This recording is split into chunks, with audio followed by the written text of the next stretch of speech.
মানে সামনে এইচএসসি পরীক্ষা, তো বৃষ্টির দিন হলেও তো পড়তে যাইতে হবে। তো আমরা পড়তে গেছিলাম বৃষ্টির দিন, ফেরার পথে এত বৃষ্টি নামছিল, আমরা পড়ে গেছি একটা ঝামেলায়। এমনি আমরা যেখান থেকে গাড়ি নেই সেখানে যে আমরা দাঁড়াই, আমরা 3 জন ছিলাম মোট। আমাদের দুজনের বাড়ি এক জায়গায় ছিল আর একজনের বাড়ি দূরে ছিল।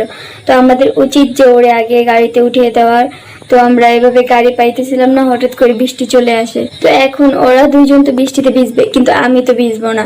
মানে আমার কাছে ভালো লাগে না বৃষ্টিতে ভিজতে, মানে ব্যাগ ভিজে যাবে এর ভয়ে। কিন্তু ওরা তো বৃষ্টিতে ভিজতেছে, এখন আমি একা কোথায় যেয়ে দাঁড়াবো? এর জন্য আর কি করার, ওদের সাথে বৃষ্টিতে ভিজতে হয়। বাট ভালোই লাগছিল, একদম ঠান্ডা ফুরফুরা বৃষ্টি ঝমঝমে। তো এভাবে আস্তে আস্তে কমে, আমরা বৃষ্টির ভিতরে গাড়ি খুঁজতেছিলাম, তারপরেও পাইতেছিলাম। বৃষ্টিটা একটু কমে, তারপর একটা গাড়ি পাই ওর জন্য। কিন্তু ওদের বাড়িতে যাওয়ার জন্য 20 টাকা লাগে, কিন্তু গাড়িওয়ালা চেয়ে বসছি যে 50 টাকা। এখন ও বলতেছে যে 30 টাকা রাখেন, 10 টাকা বেশি রাখেন, কিন্তু না, উনি 50 টাকাই রাখবে।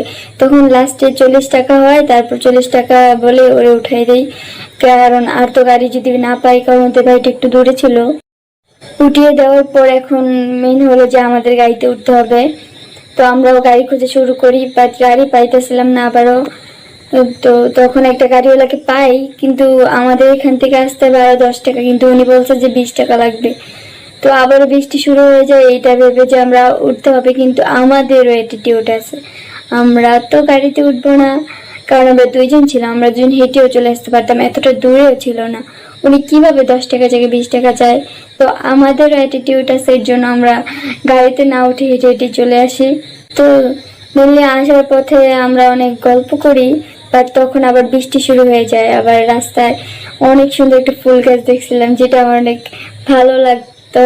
তো ও কি করছে, ও আমাকে ওই ফুলগুলো পেরে দিছিল, মানে সবগুলো না, 2-3টা। তো এইগুলো এই নিয়ে আমরা এভাবে রাস্তায় হেঁটে হেঁটে, বৃষ্টিতে আবার বৃষ্টি নামছিল, ভিজতে ভিজতে আসছিলাম। তো এরপর কেউ বাসায় চলে যায়, আমিও আমার বাসায় চলে যাই।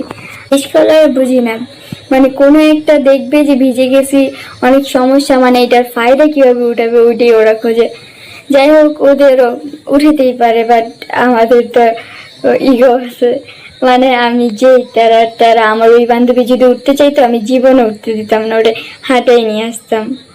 তো ভিডিওটা ভালো লাগলে অবশ্যই লাইক, শেয়ার আর সাবস্ক্রাইব তো করতেই হবে, করে যাবেন। আর কমেন্ট করে বলবেন যে আমি কি এরকম আর ভিডিও বানাবো, কারণ আমি যদি স্টুডেন্ট, তো আমার পক্ষে লং ভিডিও বানানো একটু কষ্ট হয়ে যায়, তাই আমি শর্ট ভিডিওই বানাই। আর সামনে আমার এইচএসসি পরীক্ষা, তো সবাই আমার জন্য দোয়া করবেন।